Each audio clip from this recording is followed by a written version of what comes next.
네, 시청자 여러분 안녕하십니까? 7월 11일 뉴스프라임 시작하겠습니다. 매주 화요일은 부동산 시장의 이슈를 정리해보고 또 돈이 되는 수익형 부동산 매물 소개해드리는 시간이죠. 오늘도 역시 최문섭 서울부동산연구소장과 함께하겠습니다. 어서 오세요. 네, 안녕하세요. 네, 안녕하세요. 네, 자, 먼저 부동산 뉴스 이슈부터 좀 정리를 해볼 텐데요. 자, 첫 네, 번째 소식은요.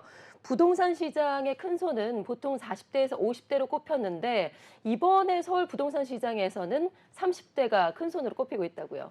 네, 전국적으로 지금까지는 40대, 50대 정도가 돼야 집을 샀는데 지금은 그렇죠. 최근에 서울에 있는 그 투자자들 분석해 보니까 30대가 아주 우세하다 그래서 네. 상당히 핫 이슈로 떠오르고 있습니다. 근데 원래는 작년 이맘때는요. 어쨌든 30대가 한 100건 정도밖에 안 했습니다. 작년 네, 이맘때 30대가 100건 정도 그렇죠. 됐다. 한 1년 동안에 지난 올 초부터 이제 30대가 등장하더니 예. 제가 가만히 생각해 보니까 1월 달에요. 특례 보금자리가 나오면서 아마 상승세를 탄 것 같은데 1, 2월 달에 약 한 1,000가구 정도가 거래가 됐었고요. 예. 결국은 3, 4월 달에 2,000가구, 3,000가구. 결국은 지금 전체적으로 보면은 전체 30대가 그중에서 차지하는 부위가 5월 달에 1,200가구 정도 됐습니다. 네, 그러니까 이제 지금 많은 화면에 거죠. 그래프가 나오고 있습니다. 네. 서울 아파트 30대 매매 거래 현황이 나타나 있는데 말씀하신 대로 지난해 2022년 10월까지만 해도 300가구가 채 거래가 안 예. 됐어요. 네네. 그런데 23년 1월부터 증가세가 뚜렷하게 가파르게 보이기 시작하더니 1, 2, 3월에 급격하게 증가를 했고요. 그리고 5월에는 무려 1286가구나 거래가 됐습니다. 그러니까 5월에 서울 아파트 거래 총 3,711건 가운데서 1,286가구가 모두 30대가 사들인 것으로 나타난 거예요. 네, 제가 보기에는 2, 3, 4개월 정도에 36조 원 정도의 특례 보금자리 자금이 풀렸거든요. 예, 예. 거의 70%에서 80% 정도 풀렸으니까 엄청난 돈이죠. 근데 이 30대 분들이 대부분 직장이 지금 이렇게 보장돼 있고요. 또 어느 정도 부모님 후광도 받는 게 또 사실이고요. 또 네. 기본적으로 원금은 좀 어느 정도 가지고 계신 분이라 해야 되는데 나라에서 지금 특례 보금자리로 5억 정도 지금 융자를 해주다 보니까 일단은 집 전체 가격이 9억 미만인 경우에는 5억의 융자를 해주면은 뭐 거의 3, 4억이면 살 수 있거든요. 그래서 이런 정도의 어떤 시장을 움직일 수 있는 시기적으로 봐서 3, 40대가 결국 나이가 30대로 줄어든다는 것은 부모님의 도움도 좀 있고 또 네. 직장 생활하면서 요즘엔 괜찮은 직장에서는 집을 샀을 때 한 1, 2억 정도 융자해 줍니다. 그러니까 그걸 모든 것을 활용하는 거죠. 특례 보험자리 융자도 활용하고 또 직장 내부에서도 1, 2억 정도는 무이자로 주는 경우도 있고요. 그래서 네. 직장인들이 많이 참여한 거 보면 아무래도 이제 바닥을 찍었다고 생각하는 분들도 계시고 전체적으로 더 이상 집값이 내려가지 않을 것이라는 믿음이 생기는 것 같습니다. 네.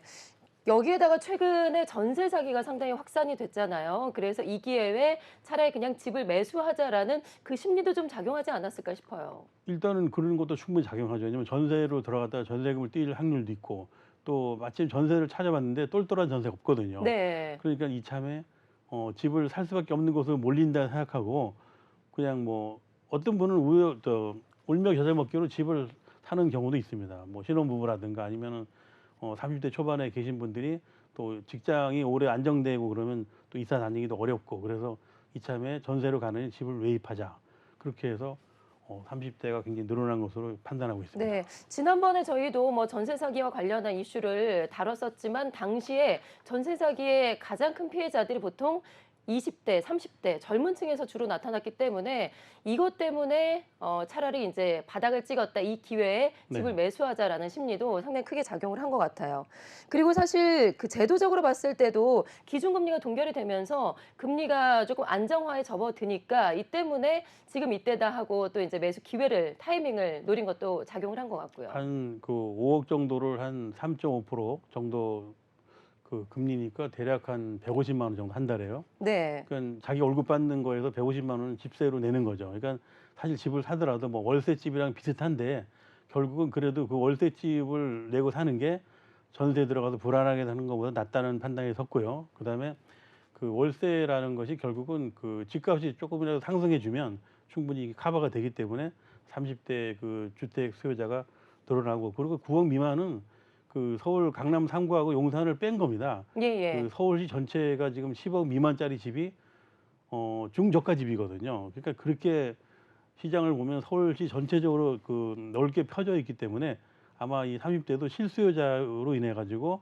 시장이 좀 형성되고 있고, 결국은 실수요자가 융자를 받아서는 결국 월세 사느니 그냥 융자 받아 가지고 집을 매입한 다음에 그냥 결국은 이자 내는 것도 비슷하다는 거죠. 네. 이자라든가 월세 내나 비슷하니까 결국은 주택을 매입하는 쪽으로 가고 있습니다. 네. 그 퍼센테이지로 좀 살펴보니까 부동산 호황기 때 네. 30%대를 30대가 매수 비중을 유지를 했었고요. 집값이 크게 꺾였을 때 지난해 하반기에는 한 20%대 초반으로 내렸었고, 최근에 다시 이제 30%대 중반까지 이제 올라선 거예요. 네. 예. 그만큼 서울 아파트 지금 매매 같은 경우는 30대가 상당히 많은 비중을 차지하면서 부동산 시장을 좀 움직이고 있다라고 봐도 될 것 같아요. 그러니까 지금 그 전세 사기 때에도 보통 20, 30대가 많이 속았으니까 예. 이젠 더 이상 속지 않겠다는 그런 그 확신이 들고 있고요. 그리고 부동산이 아파트만큼은 다른 그 시장에 비해서 지금 최근에 아파트 값이 지금 오르진 않지만 아파트가 지금 시공비가 거의 제가 볼 때는 한 40% 상승했거든요. 얼마 전에 서울시의 그 한 재개발 지역에서 450만 원 공사비가 지금 800만 원 달라 그러니까 결국 350만 원 상승해서 이 아파트가 신규 물량이 늘어날 수 없다는 것도 하나의 문제고요. 그리고 결국 아파트 공사비가 많이 올라가면 중저가 아파트는 살아날 것이다, 이렇게 네. 예측하는 젊은 층들이 많이 늘어나고 있습니다. 예, 알겠습니다. 자, 부동산 시장의 두 번째 이슈 짚어보겠습니다. 이 세입자의 보증금을 상습적으로 떼어먹는 악성 임대인들이 있는데, 이 하반기부터는 이런 악성 임대인의 명단을 우리가 손쉽게 좀 찾아볼 수 있게 됐다고요. 네, 그 국토교통부하고 결국은 이제 도시보증공사에서 이제 허그라고 하죠. 이제 보통 우리가 그 한 두 번 정도 이렇게 뭐 실수해서 임대를 떼어먹는 경우, 임대금을, 그리고 돈으로 한 2억 이상 되는 분들은 그 돈을 안 돌려주는 그런 집주인에 한해서 이제 공개적으로 이제 오픈을 하게 되면은 결국은 악성 그 뭐랄까 이 인터넷상에 집주인들을 공개해 버리면은 시장이 많이 정리가 될 것으로 보고 있고요. 예. 현재 이제 뭐 그 한 2-3개월 정도 될 것 같고요. 근데 9월 말까지 아마 이 법을 좀 적용시켜서 여러 가지로 완벽하게 만든 다음에 한 2-3개월 그 공백 기간을 거쳐서 올 12월 달 한 올해 한 11월, 12월 되면은 정식적으로 오픈되지 않을까 이렇게 보고 있습니다. 네, 9월 29일에 이제 법이 시행이 되고 명단 공개는 한 2-3개월 걸린 후에 네. 이제 연말쯤이나 명단이 정확하게 공개가 될 것 같습니다. 어디서 좀 확인을 할 수가 있죠? 일단 어플을 통해서 확인할 수가 예, 있다고 하죠. 국토부에 있는 그 인터넷상에 들어가서 확인해 보실 수가 있고요. 또 홈페이지를 많이 이제 공개를 할 겁니다. 이제 그 주택도시보증공사에서 이제 그 검색해 보시면은 우리가 이제 허그라는 그 주택 전세금을 보호해주는 그런 업체에서 결국은 공개적으로 홈페이지를 만들어서 오픈한다 그러니까 결국은 네. 이제 집주인들이 그 만약에 이렇게 보증금에서 이제 해당이 안 되면 보증금을 갚지 못하고 그러면 허그에서 직접 건축 집주인을 오픈한다고 합니다. 그러니까 결국은 예. 꼼짝 마라 이거죠. 그러니까 한 번에 2억 이상이라니까 결국은 전체적으로 우리나라에서 그 전세금이 보통 1억 5천에서 2억이 많이 뛰거든요.